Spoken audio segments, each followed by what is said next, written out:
People, Deluded, quick vid now, yeah? Now, general points in regards to, I guess, Spurs, Spurs, Liverpool and Arsenal. You lot know I'm speak about Arsenal, but I love football in its purest form. Now, I'm not going to do the ranting and raving thing. I know a lot of people will look at Spurs and the fact they're Champions League. They didn't sign anyone. They got in the final. They've signed Ndombele. We ain't signed no one excluding Martinelli.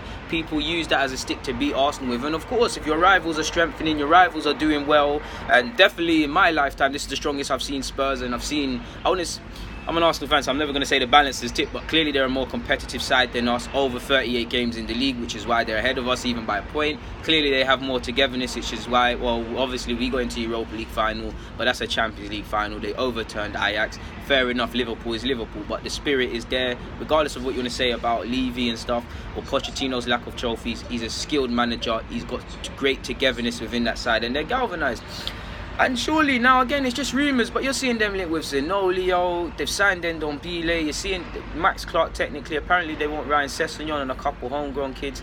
But if they go out and get Dani Ceballos on loan with Zenolio and with Ndombele, of course, just signing, man, doesn't mean they're going to be successes, and it's not FIFA in that. And again, I'm not using it as a stick to beat them with, but stick to beat Arsenal with. But on top of all our issues, people, as a football club, off the field, on the field, moving players on, bringing players in.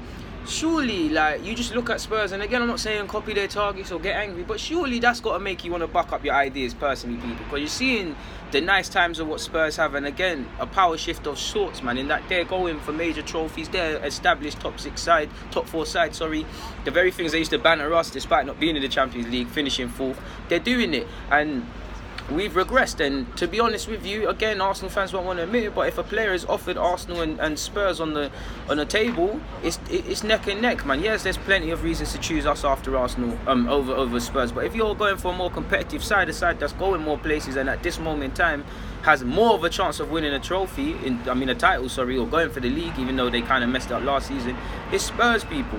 It is Spurs, and that's not me ranting and raving. We have to talk the truth, people. Like, it is. And for me, if that happened and I'm an owner, a player or whatever, it made me want to buck up my ideas. People want to play for Spurs now. Where Uman and Arin allegedly over target, surely this would want to make you buck up your ideas. I'm not saying you must go out there and spend the 60 odd million that they spent on Ndombele. I don't know whether we can or can't, but surely it would want to make you buck up your ideas. And obviously, you gotta admit stuff when it's true. You gotta give Spurs credit, man, because many Arsenal fans will say, and it might still happen, talking about the stadium and the money and it less competitive and all them things. Does it look like it? Of course, again, it's very early days in regards to them at the stadium, but they're doing well, and you have to take your hats off to them. I would like to offer some points about Liverpool as well, people, in regards to the Premier League. They finished second and they got to the Champions League and won it, second final in a row. Good competitive squad. Not sure when Klopp will call it a day, because I did see an article today about he typically leaves after 7 years. I'm not sure how long he's been at Liverpool, but it ain't been 7 years. We've actually seen him linked with the Euros, the German job, going into the next Euros as well. Maybe that's a ploy for a new deal by his agent. I'm not sure. Maybe, because I know when he left Dortmund, didn't he talk about burnout, people? So maybe there's legit cause for concern and he wants to take a sabbatical. I'm inclined to believe he's at Liverpool for the long term. He's got no reason to leave. I mean, sure, if the Barca's, Madrid's, Munich's come for you, obviously they're champions of Europe, so it goes against logic. But if them teams there come for you, I'm sure most Liverpool fans would forgive him for having his head turned. Apologies, people. Forgive him for having his head turned or going and doing it. In regards to strength, apologies, people. Again. In regards to strengthening Liverpool's side, I'm on the fence, people, because I'm an outsider looking at Liverpool, but if I look at Liverpool, at a push, maybe backup fullbacks. I know Milner fills in and that. If someone comes through the academy, then cool, but if Trent's injured, if Joe Gomez isn't going to fill in, or Milner, then there's not really a screaming like normal right back. I know Fabinho can play there, so again, I guess they don't need it, but I'd say at a push, maybe a suitable left back by the same logic.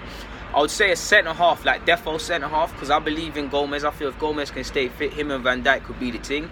But maybe a centre-half that is on more or closer to Van Dijk's level. Obviously, Van Dijk's turned 28 now. He's still got a couple years left at the top of the game. Joe Gomez, I really like him and believe he's a future regular centre-half, if not already, for Liverpool and England. Do you look at someone to when Van Dijk calls it a day or he begins to decline past 30, you've got that 25-year-old or someone to partner Joe Gomez? I'm not sure, but either way, maybe potentially another centre half. I know Matip's done his thing and Lovren called upon last season, credit where due.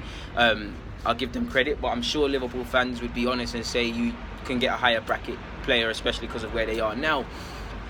And I'd actually say an attacker at a push, people. At a push, maybe you're seeing them linked with Pepe. Maybe it's good to bring in Pepe. I say that because you've got Salah, you've got Firmino, you've got Mane. These lot score goals in their sleep.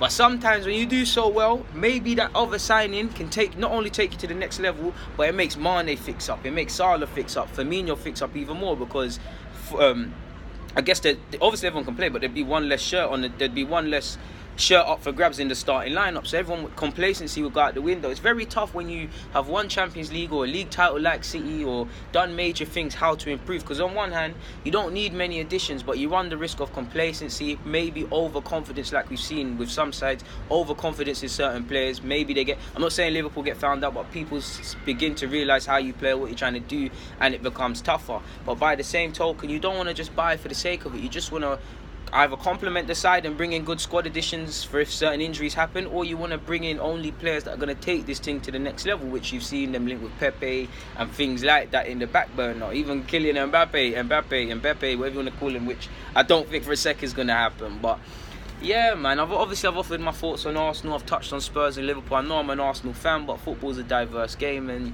there's not much to speak about in regards to Arsenal. So I thought, let me offer my opinions on a couple things. For now, I'm going to keep it moving though. So people, Deluded, please comment, subscribe, like up the thing, do the rest. I'm out. Back to the office.